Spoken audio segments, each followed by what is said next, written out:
next thing what I want to do is self-empowerment. We can go home. We read it from the email. Right. So what does power mean? All right. Self-empowerment. In this world, power means getting and having. Okay. You either have power over people, all right, or you get power by your possessions, by your wealth, by status, by your job. These are all ways that the ego separated itself, empowers itself. Isn't this right? You know, you look at people in government. You look at people at the heads of countries. You look at Obama, the most powerful person in the world. Why? It's because he has the most powerful army and the most powerful economy, and he has the most powerful weapons. All right? All make him the most powerful being. All right? So, A Course in Miracles is talking about something different. It's not talking about empowerment from having. It's talking about empowerment from being. Isn't that right? So, there's 5 stages on your road to self-empowerment. And the first one is awareness. All right? So, what are you aware of?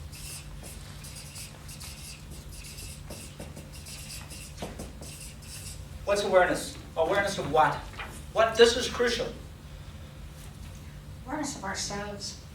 As, Who you are, so do you know who you are? yeah. Who? Sorry? Who? Who am I? I'm, well, I am not an ego in a body. I am an eternal being Do you know that? created by God. Well, theoretically I know it. Do you but know? I do No, I'm not believe talking I about know it. intellectual knowing or what somebody told you that you think you are. Sorry? I'm asking, do you know who you are? Do you know who you are, Joe? Let's say I've had a sense of that over the last number of years. Right. A But do you recognition. really know it for a fact? No, Without there's doubt. always an element of doubt there. There's Yeah, always that yeah. time So that you you do right. those. Yeah, yeah. So what are we here? Right.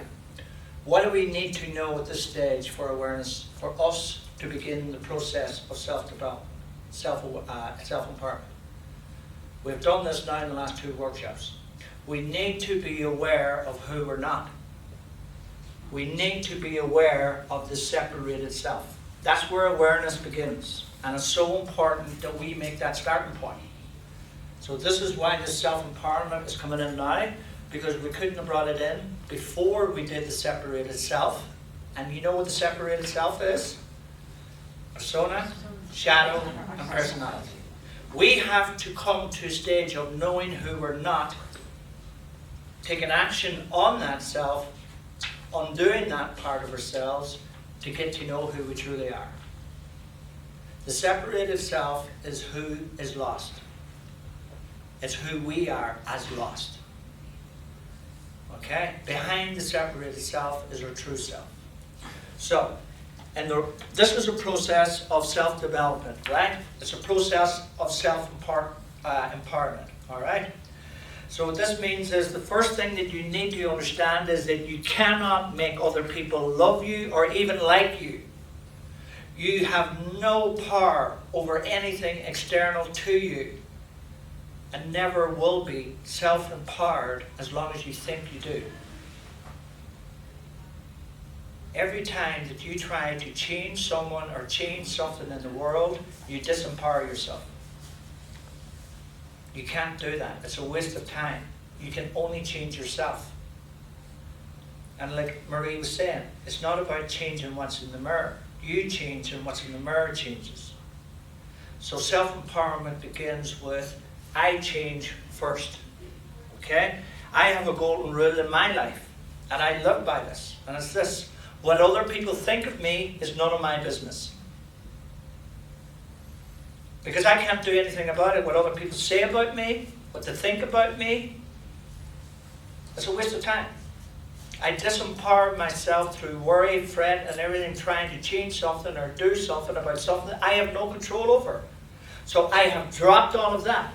And in me dropping all of that, now I have no worries about it. I don't care.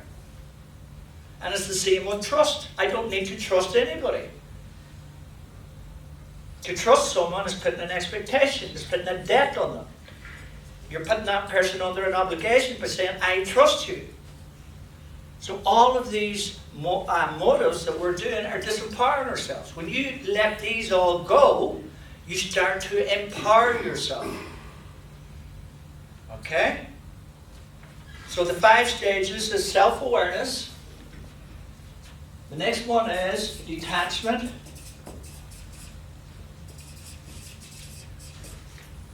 Then we have discernment.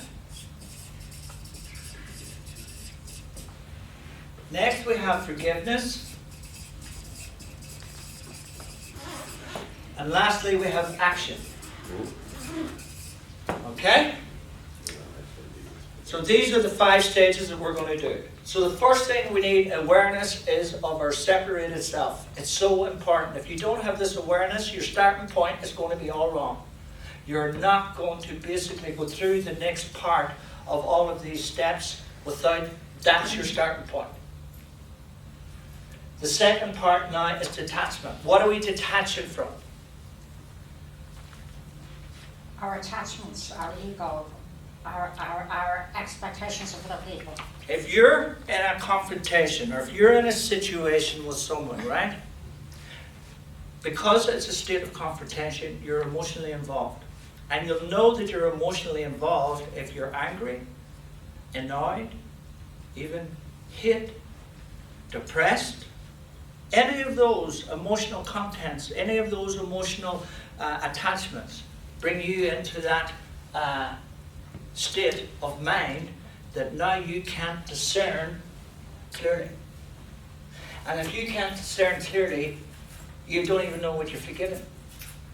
And you're going to get forgiveness all wrong. And because you're going to get forgiveness all wrong, you're going to get the action all wrong. Okay? So awareness and detachment are very important. So what are we detaching? We're standing back from the situation. We're standing back from the emotional involvement. Because you need to think clearly. And you're not thinking clearly when you're angry. When you have this rage inside you. And rage can be a little annoyance, as well as a big rage. We know that from the Course. And isn't the rage created by a demand as to what should happen? Of course it is. And that's why detachment is so important.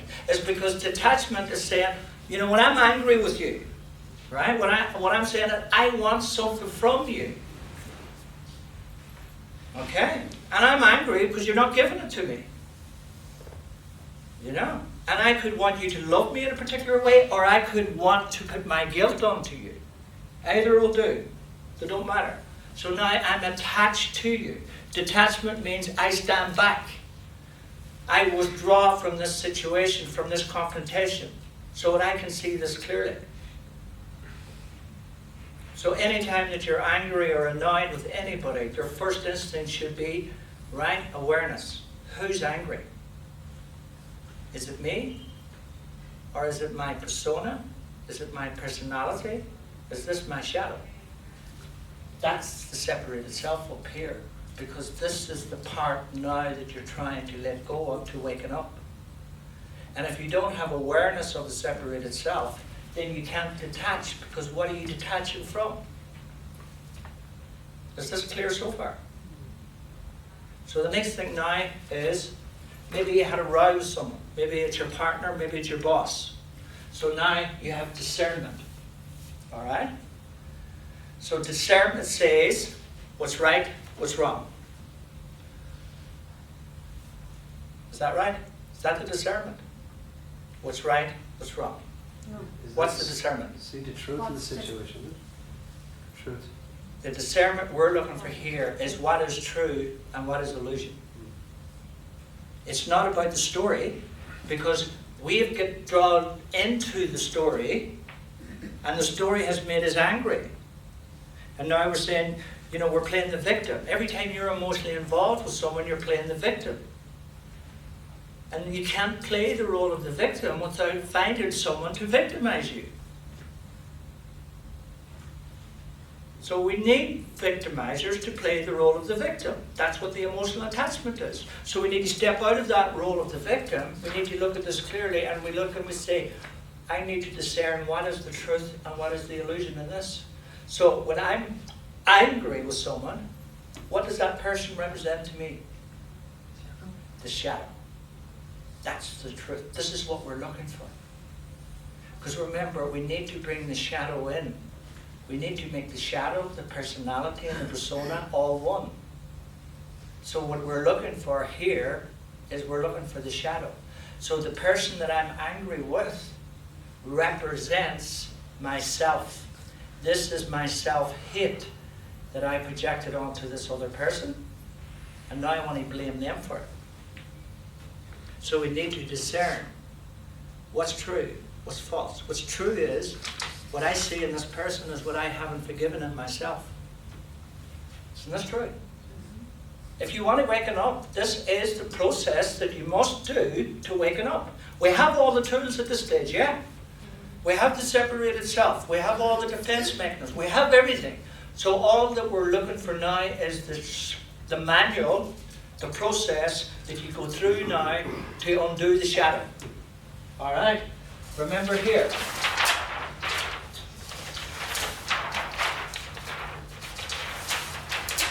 Here. X marks the spot. This is what we're looking for. Yeah?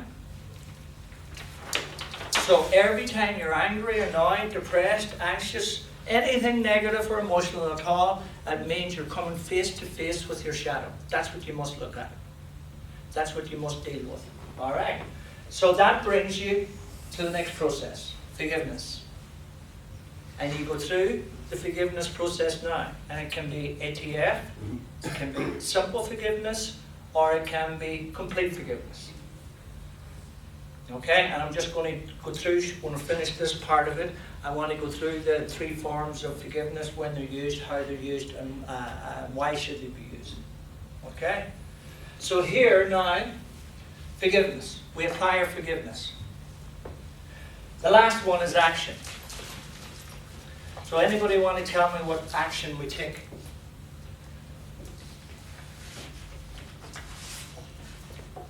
Let's say your boss has been bullying you. All right? And the most normal response to doing this is to take action first. You go and report it, or you make a complaint, or you do something like that. So you see, the ego's first thing is action comes first. This is why Jesus says in the Course that the ego speaks first. So the first thing that the ego says, let's make a complaint here. Let's do something about this. So the ego takes the action first. What Jesus is saying, the action comes last. All right? So let's say the boss is a real box. All right? Mary. Okay?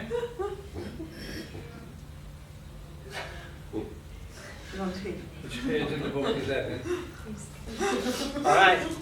So, the boss has been bullying you. You have awareness now of the separated self. You have detached from this emotional involvement because now you want to discern the truth that the bully in your boss is your shadow, which is basically your shadow who's been bullying you all your life. So you go through the process now, that's the miracle. So you do this forgiveness with this bully part of it now. And lastly comes action. Whatever you decide to do now will be the correct thing to do. It could be, you could write a letter of complaint. You could report this person to their superior officers. Because you know something, what's right, now you're into the story of what's right and what's wrong. Okay? This is where the action. So if this person is a bully and he's causing distress to people, he needs also teaching. He needs a reminder that this is not acceptable. So you take action. Let's say you could be in an abusive relationship and the person who's in the relationship with you has been a bully. Maybe they've been abusing you. You still go through all of these processes. And now you look at this and you say, right, I don't want to stand for this anymore. I'm going to take action. I'm leaving you. or maybe you need to phone the police. You know, whatever you decide to do, you're coming from it now, you're coming from a place of forgiveness, you're coming from the right mind.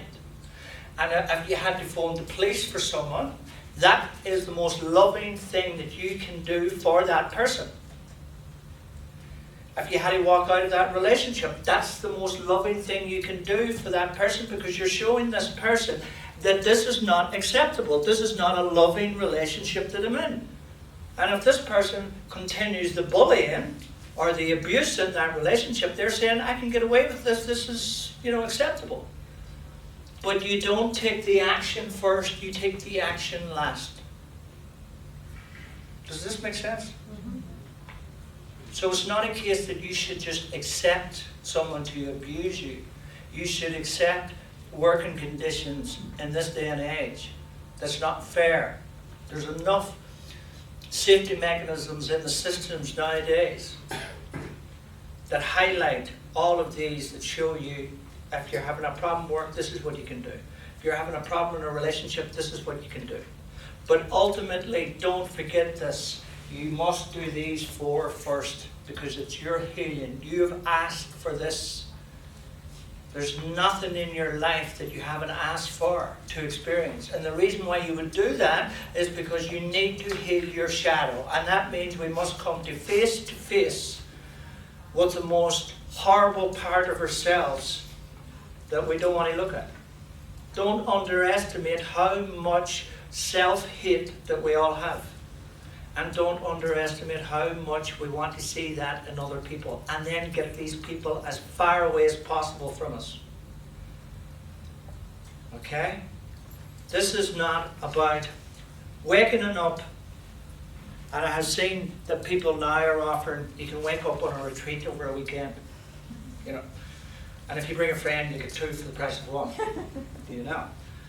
What I'm saying here is, beware of false prophets out there.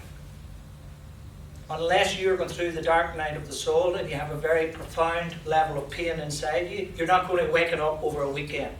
So if anybody's advertising retreats or weeks away, that are you come back and you're going to be enlightened, well, you deserve all you get. That's all I'm going to say.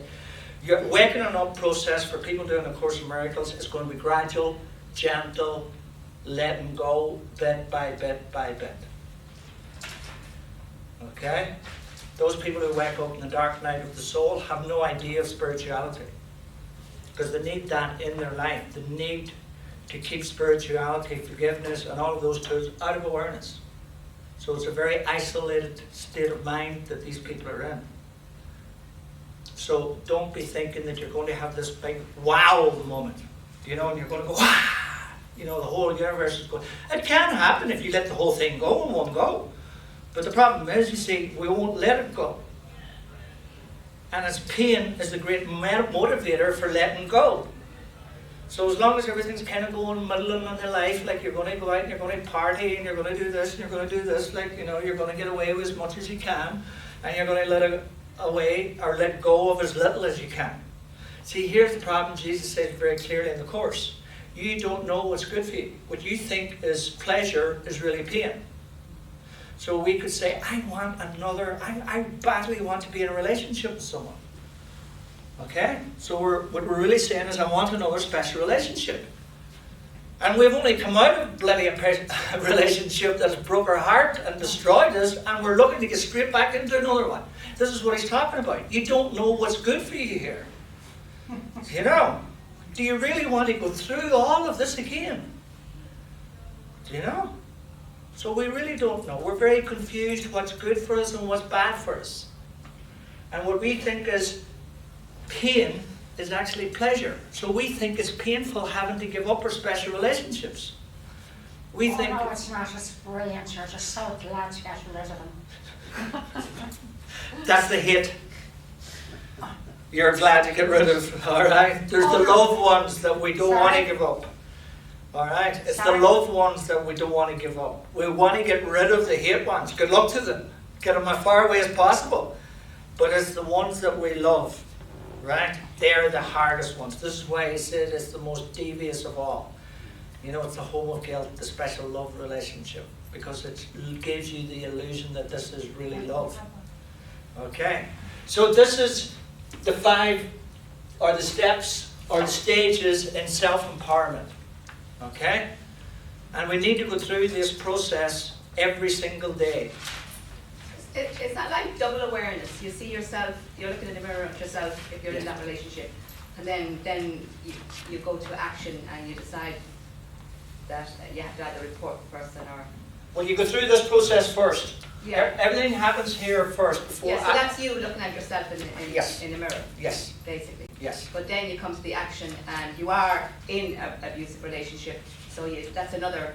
Well, you look at this person and you still don't, even when you're taking the action now, when you're going to ring, say, the police, or you're going to say, right, what is the most loving thing that I could do for myself in that situation?